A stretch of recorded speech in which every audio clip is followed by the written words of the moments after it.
झेलम नदी का उद्गम स्थल, झेलम नदी का उद्गम स्थल, झेलम नदी का उद्गम स्थल। अच्छा एक बात बताइए, जम्मू कश्मीर का श्रीनगर कौन नदी के तट पर? झेलम नदी के तट पर। जम्मू कश्मीर का श्रीनगर कौन नदी के तट, कौन नदी के तट पर है? झेलम नदी के तट पर है।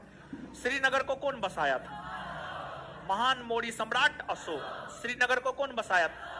श्रीनगर को कौन बसाया था? अच्छा, भारत की मीठे पानी की सबसे बड़ी झील कौन है? बुलर झील। भारत की मीठे पानी की सबसे बड़ी झील बुलर झील से होकर के झेलम नदी गुजरती है।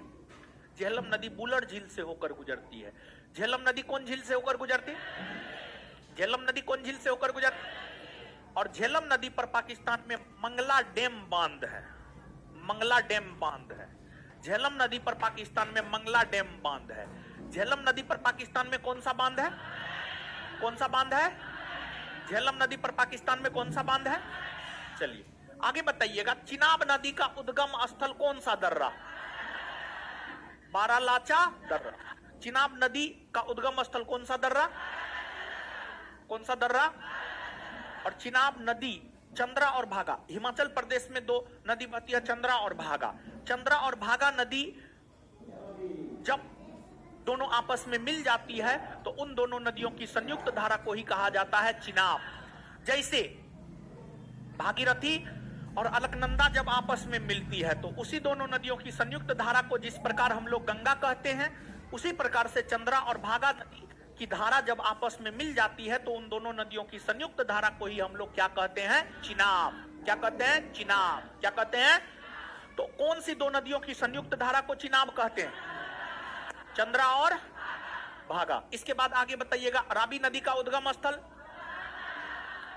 रोहतांग। रावी नदी का उद्गम स्थल, ब्यास नदी का उद्गम स्थल, ब्यास नदी का उद्गम स्थल, सतलज का उद्गम स्थल, सतलज का उद्गम स्थल, सतलज का उद्गम स्थल। अच्छा, सतलज नदी की अगर हम बात करें तो जो सतलज नदी है, सतलज नदी की अगर हम बात करें तो जो सतलज नदी है, सतलज नदी अपने उद्गम से पूरब की ओर बहती है या पश्चिम की ओर? देखिए विशेष तौर पर सिंधु सतलज ब्रह्मपुत्र, तो सिंधु और सतलज नदी सिंधु और सतलज नदी अपने उद्गम से पश्चिम की ओर बहती है और ब्रह्मपुत्र नदी अपने उद्गम से पूरब की ओर बहती है।